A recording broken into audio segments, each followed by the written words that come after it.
मुलांच्या बऱ्यापैकी परीक्षाही संपलेल्या आहे, उन्हाळ्याच्या सुट्ट्याही लागलेल्या आहे, मुलं घरी असतात. अशा वेळेस काहीतरी नाश्त्याला कुरकुरीत चमचमीत आवडीचं बनवायचं असतं. आज आपण वडापाव बनवतोय. पटकन रेसिपीला सुरुवात करू. 1 किलो इथे बटाटे घेतलेले. बटाटे स्वच्छ धुवून घ्यायचे आणि शक्यतो बटाटे हे कुकरला शिजून घ्यायचे. वडापाव बनवताना बटाटे जास्त गाळ होईपर्यंत जास्त असे गाळ होईपर्यंत शिजून घ्यायचे नाही. दुसरी गोष्ट, आपण जेव्हा बटाटे शिजायला लावतो तेव्हा त्यामध्ये थोडंसं मीठ घालायचं, म्हणजे बटाटे व्यवस्थित शिजले जातात.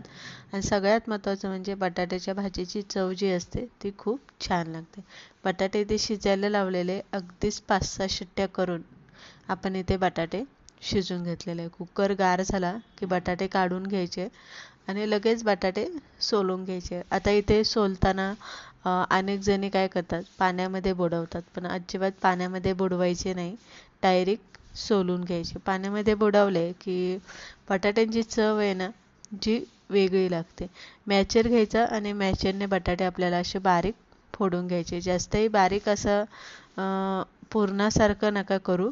थोडेसे असे मोठे मोठे बटाटे त्यामध्ये दिसले पाहिजे असे बटाटे मॅचरने फोडून घ्या.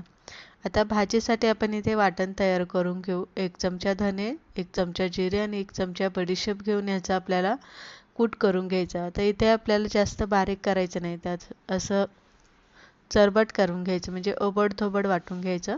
नंतर आलं, लसूण आणि हिरव्या मिरचीचा आपल्याला इथे ठेचा करून घ्यायचा. तर हा झाला मसाला भाजीसाठी. मोठी एक पळीभर तेल आपल्याला यामध्ये घालायचं. जिरी मोहरी घालायचं. जो आपण कूट करून घेतलेला आहे धने जिरे बडीशेपचा, तो तेलामध्ये चांगला भाजून घ्यायचा.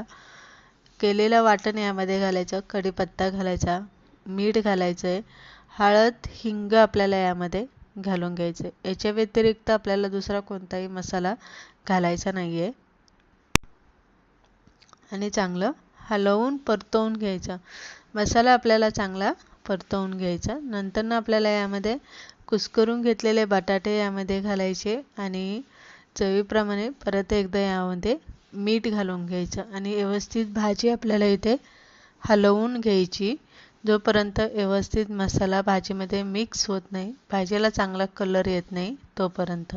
तर इथे तुम्ही बघू शकता व्यवस्थित भाजी हलवून घेतलेली. आता जर तुम्हाला असं वाटलं की भाजी बनवताना तेल जरासा कमी पडले, तर वरनं तुम्ही 1-2 पळ्या तेल घालायचं आणि झाकण ठेवून 10 मिनटं तरी भाजी वाफेवरती चांगली वाफवून घ्यायची. त्यामुळे काय होतं, भाजीमध्ये मसाला व्यवस्थित मुरला जातो. बटाटा व्यवस्थित वाफवला गेल्यामुळे भाजी अशी किळवट लागत नाही, तर एकदम छान लागते. भाजी चांगली परतवून घेतली की सगळ्यात महत्त्वाचं असतं ती म्हणजे कोथिंबीर. बारीक चिरलेली कोथिंबीर भरपूर घालायची आणि इथे गॅस बंद करायचा. भाजी अशी पसरून गार करायला ठेवून द्यायची. आता हिरवी चटणी आपण इथे बनवून घेतोय. आलं, हिरवी मिरची, लसूण आणि एक छोटी वाटी फुटाणा डाळ घेतलेली, ती आपल्याला घालून सगळ्यात पहिली वाटून घ्यायची. नंतर 1 चमचा चिंच गुळाची चटणी, मीठ घालायचं आणि भरपूर सारी अशी बारीक चिरलेली कोथिंबीर घालायची. चिरून का घेतली तर कोथिंबीर पटकनी वाटली जाते, जास्त वेळ लागत नाही म्हणून. 1 चमचा साखर घालायची, म्हणजे चटणीचा कलर जो आहे ना तो हिरवा राहतो. थोडंसं पाणी घालायचं आहे आणि यामध्ये बर्फाचे 2-3 आईस घालून घ्यायचे आणि चटणी बारीक अशी पातळ करून घ्यायची. पातळच थोडीशी ठेवायची, म्हणजे व्यवस्थित पावाला लावता येते किंवा व्यवस्थित आपल्याला ती खाता येते. तर ही झाली आपली कोथिंबीरची चटणी वाटून तयार. पीठ घालून घेऊया. आता लगेच पीठ घालून घेतलं की आपल्याला पीठ भिजायला वगैरे ठेवायचं नाही आहे, डायरेक्ट वडे करायला घ्यायचे. त्यामुळे इथे पीठ सगळ्यात शेवटी भिजवते. थोडंसं हळद, हिंग, लाल तिखट घालायचं आहे, मीठ घालायचं आहे आणि ओवा घालायचा आहे. 2 चमचे तांदळाचं पीठ घालायचं आहे आणि अर्धा किलो मी इथे बेसन पीठ घेतलेले. 1 किलो बटाट्यासाठी मी इथे अर्धा किलो बेसन पीठ घेतलेले. थोडंसं उरतं पण आपल्याला कमी पडायला नको म्हणून थोडंसं जास्त घेतलेलं आहे. व्यवस्थित पीठ पाणी घालायचं आहे. पाणी घालून पीठ व्यवस्थित खलून घ्यायचं. आता इथे आपण वड्यांसाठी पीठ खलवते, त्यामुळे जास्तही असं धार लागेल असं एवढं पातळ नाही खलवायचं किंवा हातातून पडणारच नाही, एवढं घट्ट अजिबात खलवायचं नाही.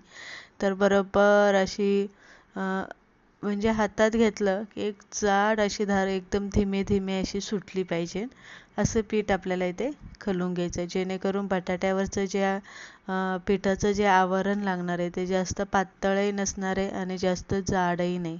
पीठ खलून झालेले, भाजी पण आपली व्यवस्थित गार झालेली आहे. आता इथे आपण बटाटे वडे बनवून घेणार आहे.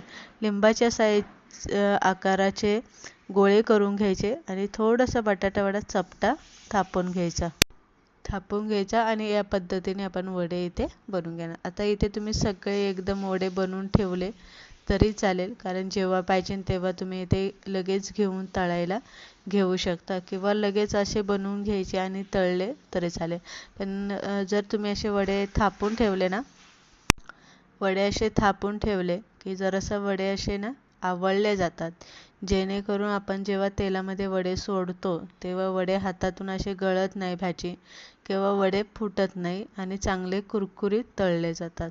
आता इथे वडापाव म्हटलं की हिरव्या मिरच्या तोंडी लावायला आल्याच, तर इथे मिरच्या अशा अर्ध्या कट करून घेतलेल्या आहे आणि तळून घेतलेल्या आहे. तर इथे तुम्ही बघू शकता पीठ व्यवस्थित आपलं भिजलं गेलेलं आहे 5-10 मिनटासाठी. त्याच्यापेक्षा जास्त वेळ पीठ अजिबात भिजायला ठेवू नका. नंतर वडे इथे आपण तळून घेणार आहे. तळताना आता गॅस मोठा ठेवायचा आहे, तेल व्यवस्थित तापून घ्यायचं आहे आणि तेलामध्ये बसतील एवढेच वडे तेलामध्ये सोडायचे, जास्त सोडू नका. कडेने असं थोडंसं कुरकुरी बनवून घ्यायचं, म्हणजे वडापावमध्ये असं पावामध्ये घातलं कुरकुरी की खायला एकदम मस्त असं कुरकुरीत लागतं. आणि चांगले असे कुरकुरीतपणा येईपर्यंत, सोनेरी हलकासा असा कलर येईपर्यंत वडे इथे तळून घ्यायचे. याच पद्धतीने तुम्ही बाकीचे वडे गरमागरम असे तळून घेऊ शकता आणि खाऊ शकता, लगेच लागेल तसे. अजिबात वडे फुटलेले नाही आहे, नरम नाही आहे, छान असे कुरकुरीत आलेले, कलरही व्यवस्थित आलेला आहे.